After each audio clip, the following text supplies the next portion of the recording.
I definitely need it.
Details about the fire drill in the pink sheet. So, does it say when it's going to be? Does it say that? I don't know if it does, but you can say it. Okay, I can say it. So it's time, huh? All right. Oh, good.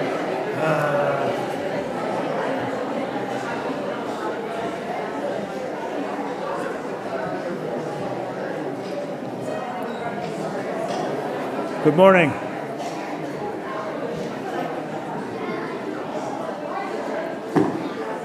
Hello, good morning.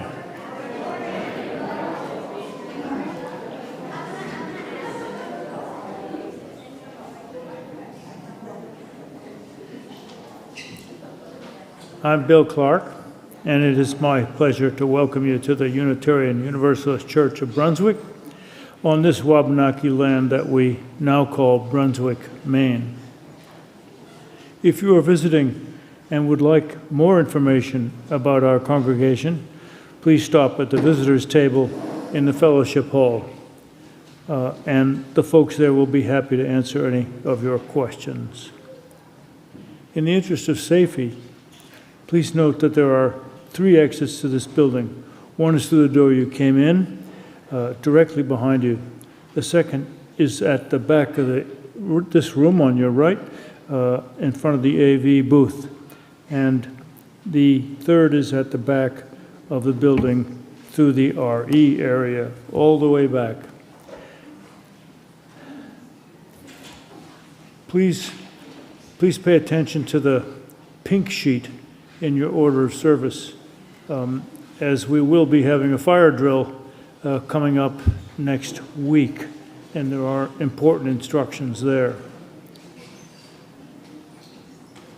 As we begin the service today, please silence your mobile devices.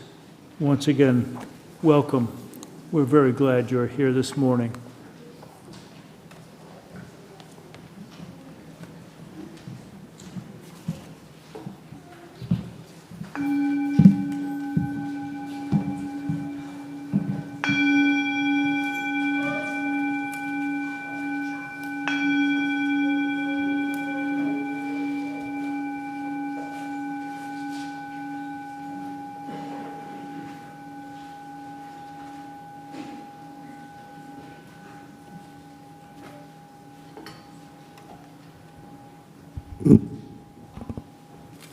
Good morning. I'm Sienna Dode, your worship associate, and I'm going to share the chalice reading with you.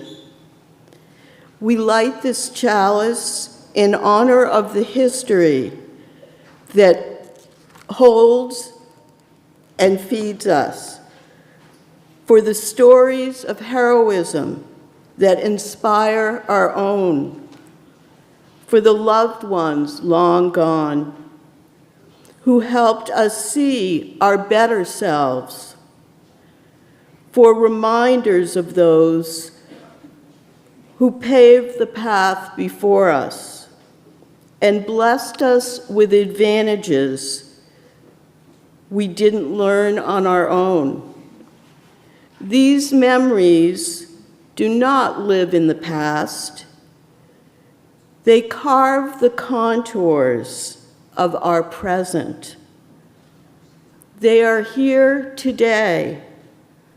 Look, listen, let them in.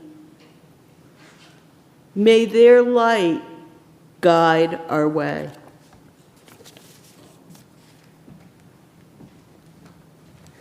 Good morning. My name is Karma Amos, and it is my honor to serve as the minister of this congregation and to add my voice to the welcoming chorus. We are indeed so glad that you're here. We are striving to be a radically welcoming spiritual community, which means that you are welcome regardless of who you are, whom you love, where you are from, what language you speak, how much or how little you possess, or any other characteristic of your humanity. You are worthy of respect and dignity and love. And in a world where not everyone feels that all the time, we're trying to make sure this is one place where you can feel that. Here at UUCB, we are reflecting this month on the theme of heritage, specifically on the gift of heritage. And today I want to place a big question mark after that phrase. Is our heritage a gift? And if so, what kind of gift is it? Is it the kind of gift we receive with gratitude and appreciation, that we treasure and keep in pristine condition? Is it the kind of thing we want to regift or exchange for something else? Might it be both or more? These are some of the questions that we'll sit with today. One more thing that needs to be said out loud, particularly for those of you who might be here for the first time today, is that I did a thing last year when the church had a spring fundraising auction.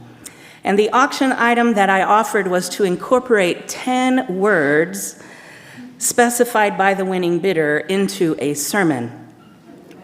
Glenn Williams, who shares my love of language, provided me with 10 magnificent words that I had to look up. And today, I pay up on my offer. I must incorporate those words into today's service. Now, because I don't want to be the only one having fun right now, I'm going to throw in a few words of my own, like kerfluffle, monument, turnip, platypus. And if any of you enjoy games, I want to consider this an invitation to play along. Try to figure out which of the words Glenn specified. You can give me your answers later today or send them by email, and I will provide anyone who guesses correctly with some kind of treat. A metaphorical jewel in your crown or something just as useful. I know this is preposterous, but why shouldn't it be? Spirituality should be fun. We believe that here. So with that business out of the way, let's continue our worship by rising in body or spirit as we're able to sing our opening hymn. This hymn was written by, you can rise, Charles Lytle, a Unitarian minister, a professor at Meadville Lombard Seminary, and a church historian. It may be a familiar tune. The words are a tribute to the frontier congregations of Unitarian Universalism who were trying to create a different kind of church. So let us sing together, Bring, O Past, Your Honor.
Good morning.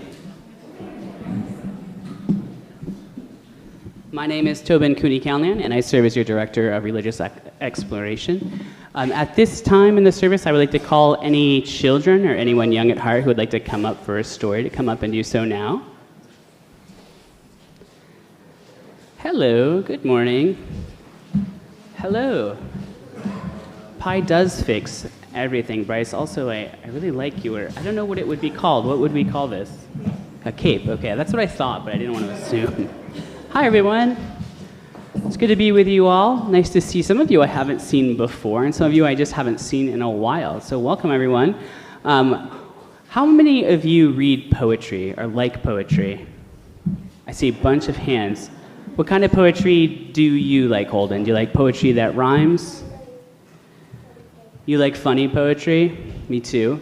How about, who else likes poetry? What's your name? Mira, what kind of poetry do you like?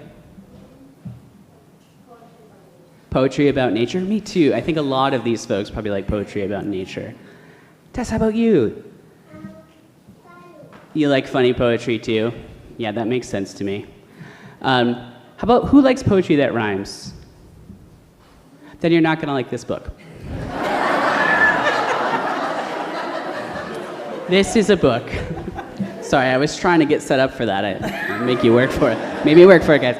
All right, so this is a book by U.S. Poet Laureate Joy Harjo, and this is a beautiful poem that she turned into a children's book. And I found this poem when I was thinking about heritage and talking about our past and our history and where we come from. And so this is a poem dedicated to that, and it comes from Native American tradition. So Joy Harjo is a Native American poet, and she incorporates all those beliefs and that history into this poem. So here we go. This is called Remember. Remember the moon. Know who she is. Remember the sun's birth at dawn. That is the strongest point of time. Remember sundown and the giving away to night. Remember your birth, how your mother struggled to give you form and breath. You are evidence of her life and her mother's and hers.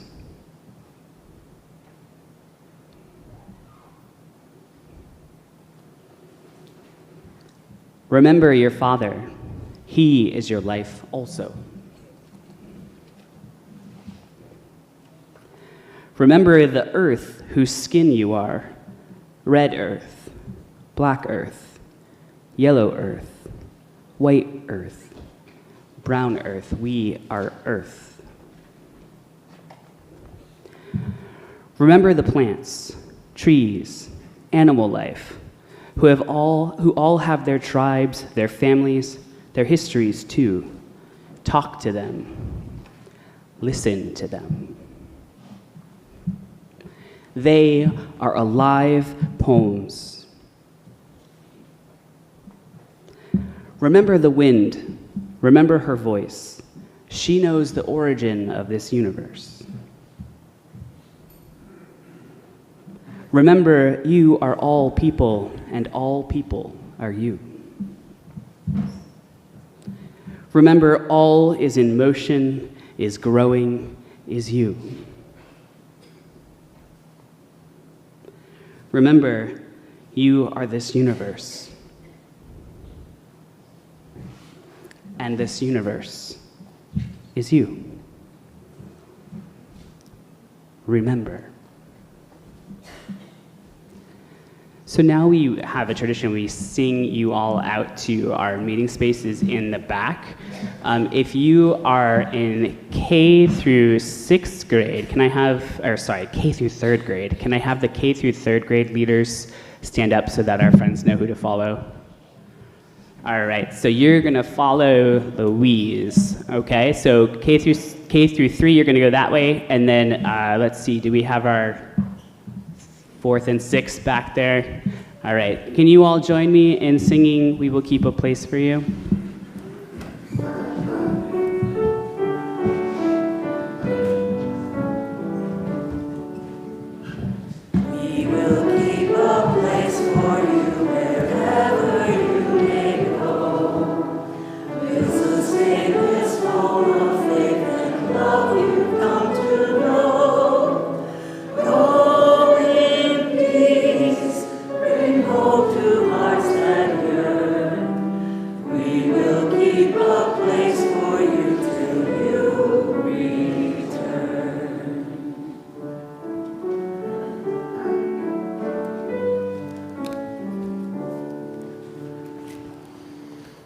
Good morning. I'm Mary Larson. I'm a pastoral care associate. I'm here to read Joys and Concerns. For joys, this is from Sienna. I celebrated 5 years breast cancer free on Wednesday. I couldn't have done it without the love, support, and compassion of so many dear friends at UUCB. For concerns, Duncan Wood writes that his father, Ken, died on Friday. Ken was the husband of Jean, who died October 2nd. A memorial service for Jean and Ken will be November 18th here. Jean and Ken were members of UUCB for years. Grace Lewis McLaren's daughter, Mary, who visited us last summer, is having a hip replaced tomorrow. Your emotional support is requested gratefully. If you are not attending in-person services or would like a joy or concern read from the pulpit, please send an email to uucbjoysandconcerns@gmail.com. This address is up on the screen and in UUCB's weekly email. If you have a concern you would like to discuss in private, please speak with a pastoral care associate. We have light blue ribbons on our name tags, and we are happy to listen and to help.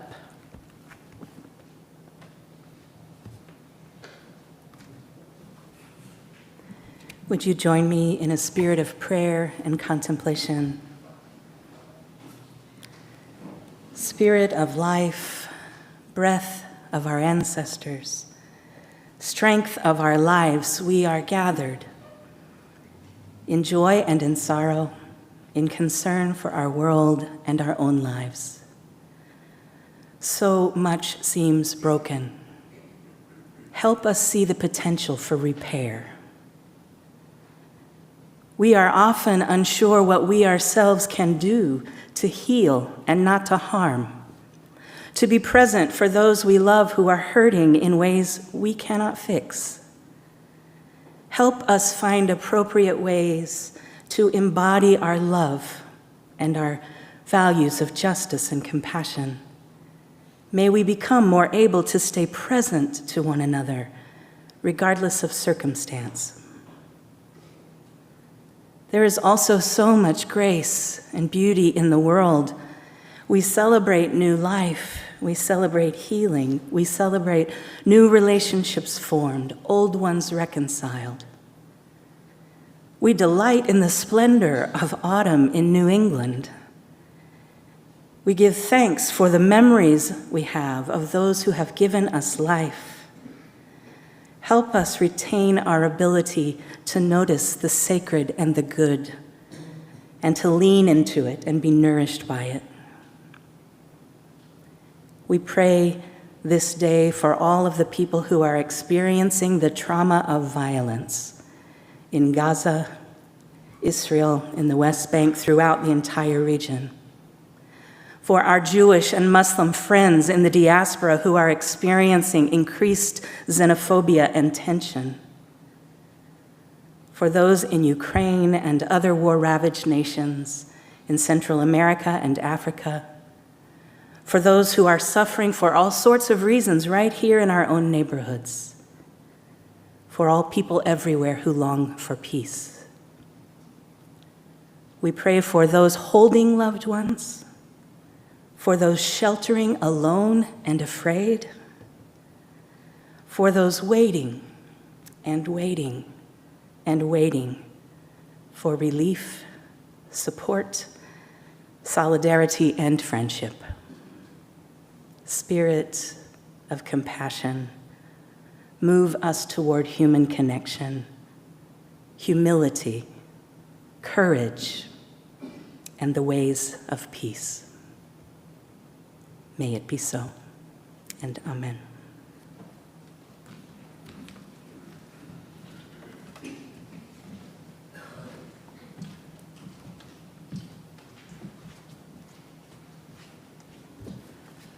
Well, I must say it's interesting to stand before you all I usually see the back of everyone's head. Anyway, and it's also interesting that our minister selected a retired builder to read this.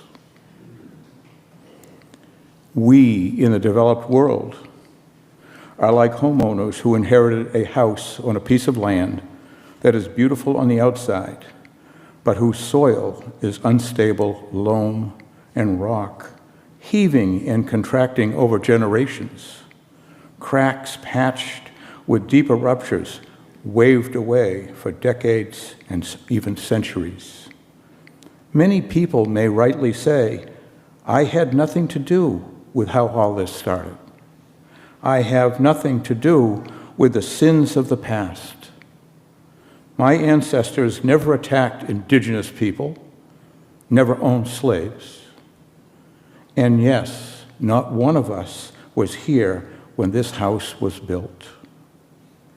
Our immediate ancestors may have had nothing to do with it, but here we are, the current occupants of a property with stress cracks, bowed walls, and fissures built into the foundation. We are the heirs to whatever is wrong with it.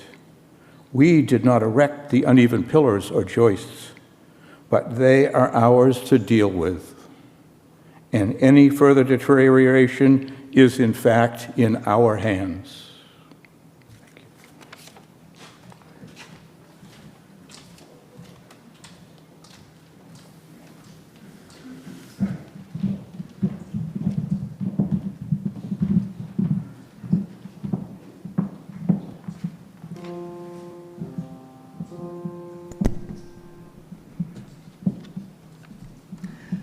Bum bum ba bum bum bum bum bum ba bum bum bum bum bum ba bum bum bum bum bum ba bum bum bum bum bum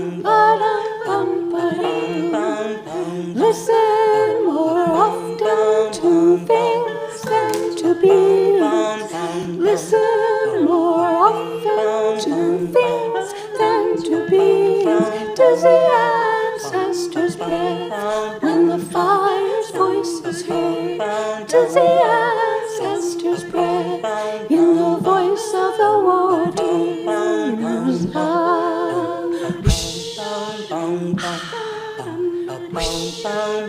Those who have died have never left. The dead are not under the earth. They are in the rustling trees. They are in the groaning woods. They are in the crying grass. They are in the moaning rocks. The dead are not under the earth. So listen more often to things than to beings. Listen more often to things than to beings. Does the ancestors' breath when the fire's voice is heard? Does the ancestors' breath in the voice of the waters?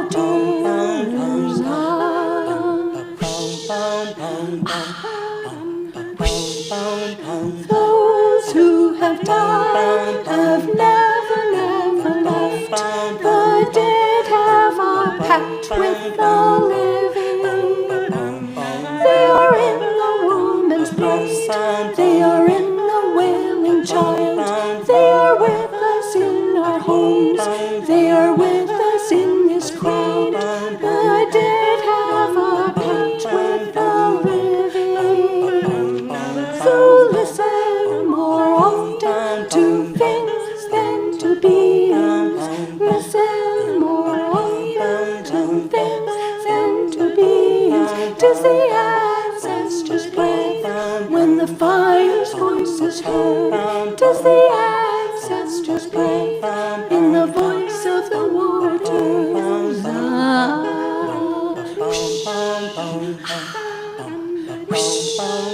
Listen more often to things than to beings. Listen more often to things than to beings. Does the when the fire's voice is heard, tis the ancestors' prayer, in the voice of the waters.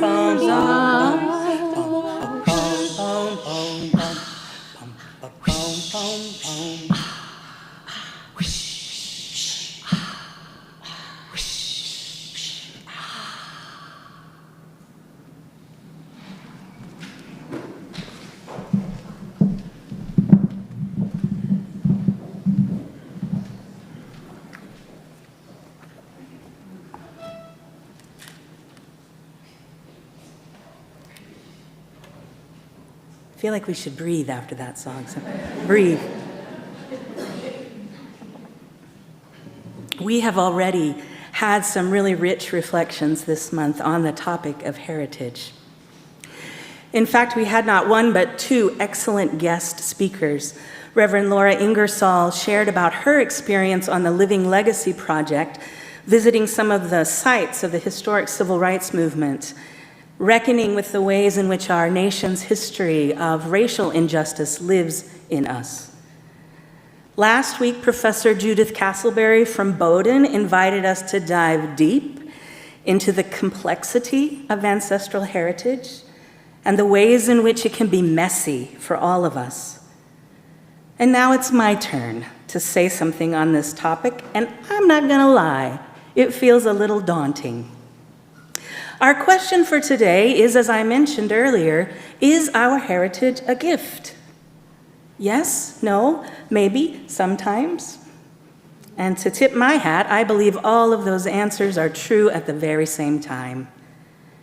At its most basic level, our heritage is a gift because we would not be alive if not for those who came before us, right? We owe them our existence. And that's not too shabby a gift. If not for our ancestors, the ones from whom we have inherited everything from DNA to worldviews, we would not be the people we are. We would not live in the ways that we do. We would not face the specific challenges that we face as a global community or as individuals. When considering the gift of heritage, I kind of want to draw back on my past history in financial development and create a gift policy. Bear with me. Most organizations have a gift policy that allows them to receive the kind of gift they want, like that new tech they've been admiring or the new wing on the educational building, but politely refuse to take on the gifts they don't want. That old upright piano that hasn't been tuned since 1912, for example. Aunt Karen's Paisley couch. Or the morphogenesis that can lead to big gaps in one's teeth, for example. Gift policies allow us to say about those more nefarious gifts, thank you for thinking of us, but we're good. Unfortunately, it does not seem to work that way with heritage. The gift of heritage comes to us whether we want it or not. And to work the metaphor, when we unwrap that gift, we are likely to find some beautiful treasures that we're excited to show off, as well as some disturbing junk that we prefer to bury or pretend is not ours at all. Do you know what I mean? A seasonal example of this kind of gift always comes to mind for me this time of year, and it's from that classic source of spiritual wisdom. It's the great pumpkin, Charlie Brown. And when Charlie and his friends go trick-or-treating, his friends are oohing and aahing at all the candy they got, while Charlie looks into his bag and says with great disappointment, I got a rock. I sometimes feel like that when I'm in groups of people who are talking about their ancestry or heritage. I hear people claiming some familial connection with royalty, Nobel Peace Prize winners, great humanitarians, brilliant thinkers, gifted entertainers, and I hold back and think to myself, I got a rock. I'm joking a little bit, but that's only because it's more comfortable sometimes to joke than to make the more serious admission that there are stories from my family history I would just as soon not claim. And if I'm honest, some people too.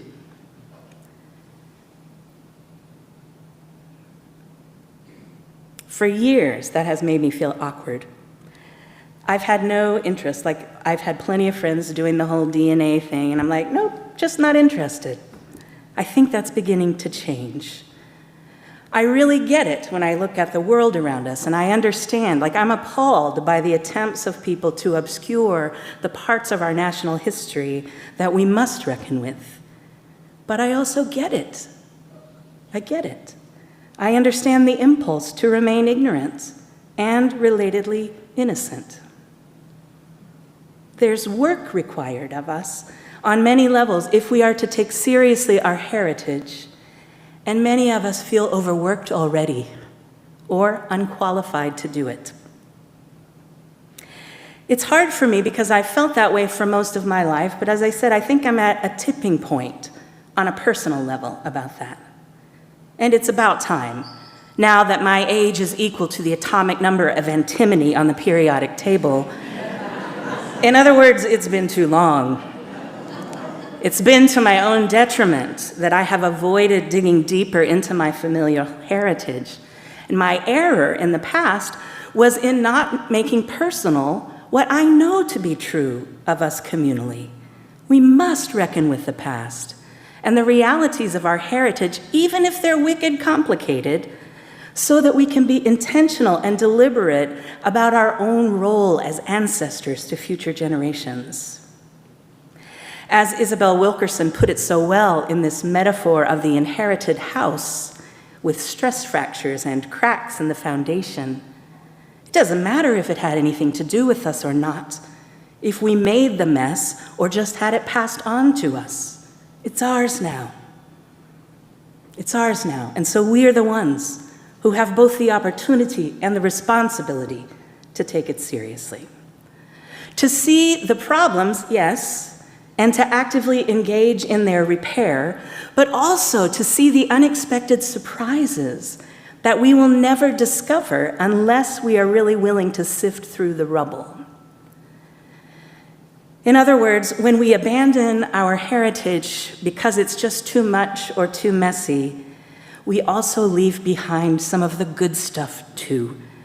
Some of what makes us who we are, some of the strengths that we possess for creativity and collaboration and being better and stronger together. I have been singing that song at high volume for a very long time communally. I know we have to do it if we're to live into our hope of a world transformed. But it's only more recently than I've been able to take it here personally, to take seriously the sad stories, of which I know many, and also the good, healing, and inspiring stories that are also part of my heritage if I stay connected to it. And as it turns out, I am related to some pretty amazing humans. I want to share some specifics as an illustration of what I'm talking about. But while I'm sharing about myself, I want you to think about your own families, either given or adopted or cobbled together by choice. My second cousin, which in a teeny tiny family like mine feels more like a regular cousin, Mitch, is one example. I thought he was the coolest dude when I was growing up. And if you ask him, he would say I was the only one. Mitch would have been called a nerd a lot in school. When he was in junior high school, he memorized the entire Guinness Book of World Records and loved to share those facts. Yeah, he was very popular. He was an exchange student to Thailand. He went on to study entomology and field and stream in Russia. He married an amazing woman from Uganda, and now he's a tenured professor who, among other things, runs a pretty active climate ecology group called Life in the Anthropocene, that geological age we're living in that's characterized most by the impact of humans. My great-grandmother is another personal example. When she was 52, she told my great-grandfather she was finally going to college to pursue her dream of becoming a teacher. He said, "Over my dead body." She filed for divorce and went to school. After she graduated, she remarried him and moved back home to complete a late-in-life career as an English teacher in rural Missouri. She instilled in me a love of mythology, and it was on slow float trips down the river by her home that I can trace some of my own shifts from the conservative theology of my father's family to the wide embrace of panentheism and the presence of the sacred in every part of creation. My great-grandfather, the same one, reached out to me when I first came out as a lesbian, unprompted, to tell me that he would be happy to pay for artificial insemination if I still wanted to be a mom because he thought I had some stuff to pass on. Now, there's a whole lot of weirdness wrapped up in that. But it was unquestioningly a statement of support and a reaching on his part for a kind of inclusive love that he had never been taught by anyone. My grandmother Ruth was the soul of our immediate family, and I miss her so much. I wish I could sit down with her again and talk about life balance. She would not have used these words, but she knew something about how important it is in life to have both yin and yang, a balanced focus on the internal and the external, the personal and the global, the give and the take of life.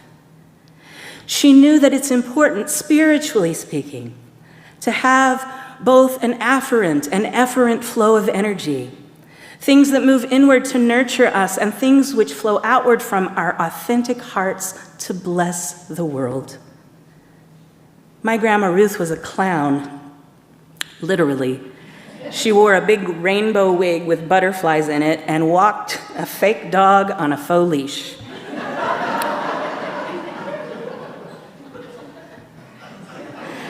She played the washboard and the tub because, in her words, hillbilly music fed her spirit. And she volunteered for the Special Olympics bowling tournament every year as one of the many ways in which she paid life forward in service to others.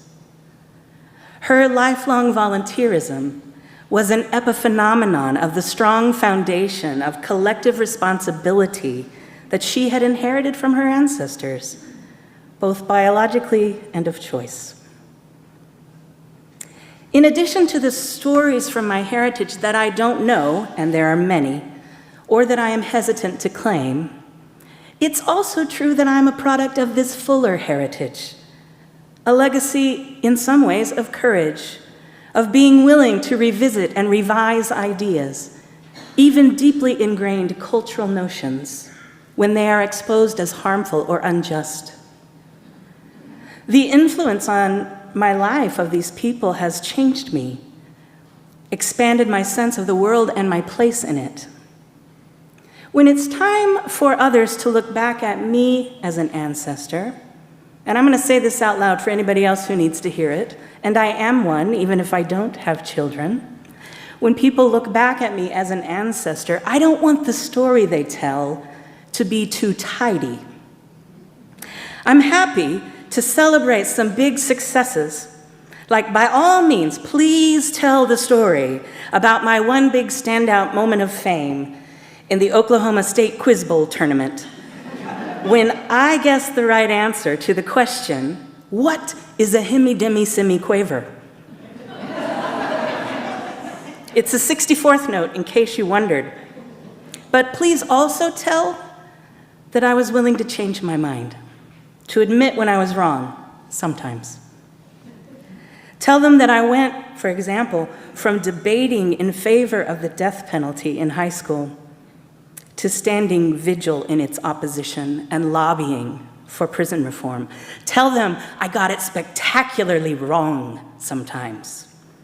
And also, there were some moments when I put my baggage down, or my ego, and moved closer in the direction of our collective liberation. Perhaps the gift of our heritage lies less in what we are given by the generations before us and more in what we do with that heritage. And what about it we decide is worthy to bequeath to the next generations. Because let's be clear, we have choices to make. In what and how we engage with our heritage, in what we choose to steward forward. We have choices to make about the stories we tell, and we cannot only tell the good ones. The stories about our mistakes and our misadventures contain as many nuggets of wisdom, probably more, than the ones we're proud of. They are the record of our learning, our growth, our evolution. They are our tree rings. They tell the story of all that came specifically through our falling down and getting back up again, through our blunders and our bloopers, as well as our shining moments. Now, let me briefly touch on the fact that this is true for us collectively as well. As a group, Unitarian Universalists have a rich and varied heritage. We are a wordy sort, the sort who delight in intellectual banter and love to go wandering through esoteric mazes. We will happily win the debate with you about the longest word in the dictionary. No, it is not anti-disestablishmentarianism. That is not it, because, haha, that's not in the dictionary. The longest word in the current dictionary, at a whopping 45 letters, Unitarians will know this, so say it with me if you want. Pneumano-ultramicroscopic silicono-volcanoconiosis. And you're welcome, because that's going to come in handy. But seriously, we are the spiritual descendants, among other things, of heretics, of martyrs, of rule breakers who transform the way people understand and practice religion. Our people have been engaged in movements for social change that have revolutionized the world and made it better. Our people have also been wealth holders and resource hoarders, responsible for upholding systems of injustice. Both things are true. The point I want to make is that when we seriously consider our heritage, either alone or together, it will be a mixed blessing. It will always be a mixed blessing. We are humans. We are the progeny of humans. We inherit the mistakes and the debts of our ancestors, which do not feel like gifts. The gift lies in the opportunity to repair, redeem, bedazzle, and re-gift that inheritance intentionally, with love and with purpose. Each one of us will approach this topic differently.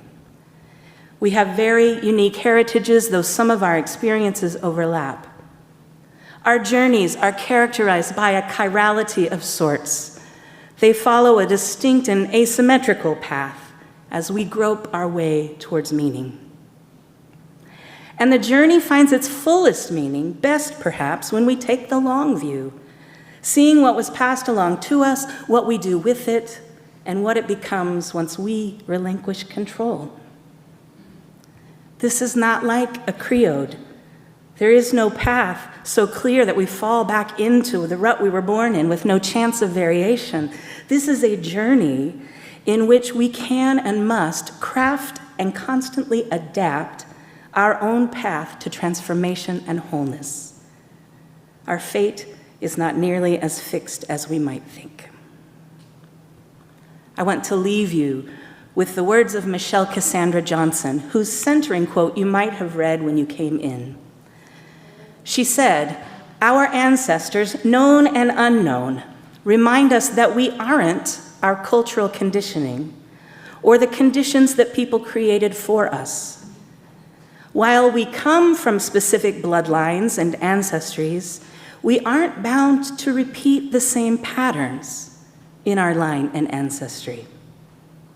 She goes on to say, to move toward a destiny of healing, we must work through the trauma that led us to need to be healed in the first place. We are dreamers, visionaries, feisty and fierce souls destined to vision something much more expansive than the conditions in place that keep us in a state of not feeling whole or not being able to see other people as whole. We are the designers of this moment and the future. We can engage our ancestors and the knowledge that our souls are everlasting as we innovate a reality vested in our collective liberation now and into the future. Friends, may we courageously take on this task, and may we and the world around us be the better for it.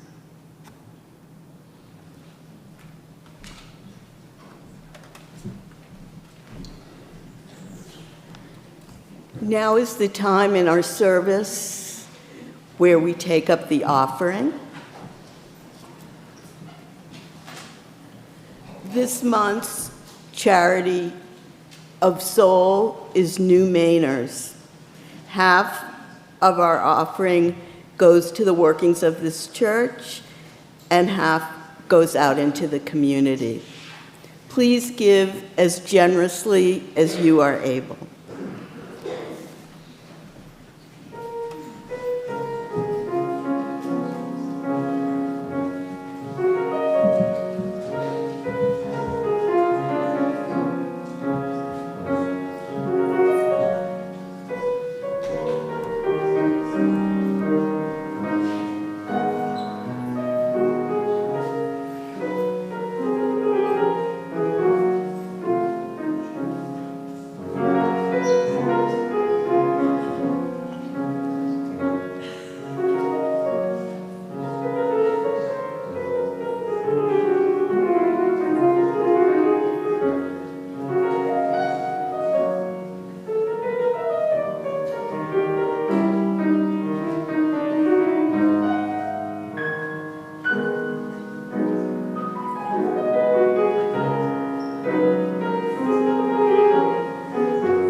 And if you would rise as you are able, our closing hymn will be number 1015 in the Teal Book if you have them, but words are on the screen.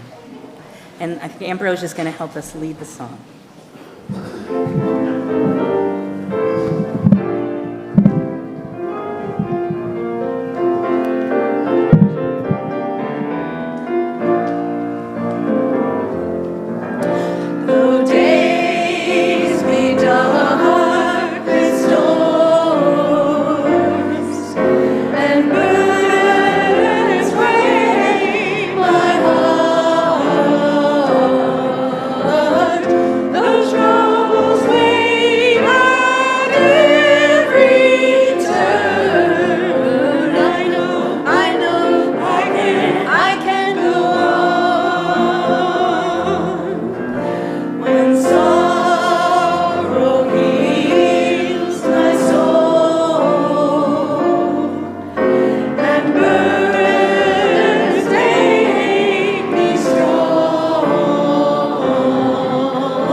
Seated.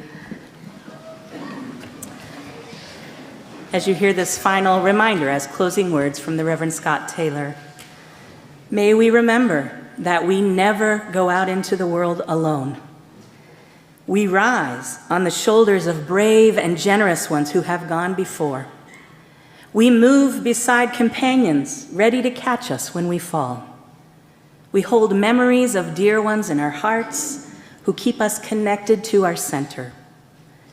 We make this our most important work, to remember that who we are does not end at the edges of our own skin.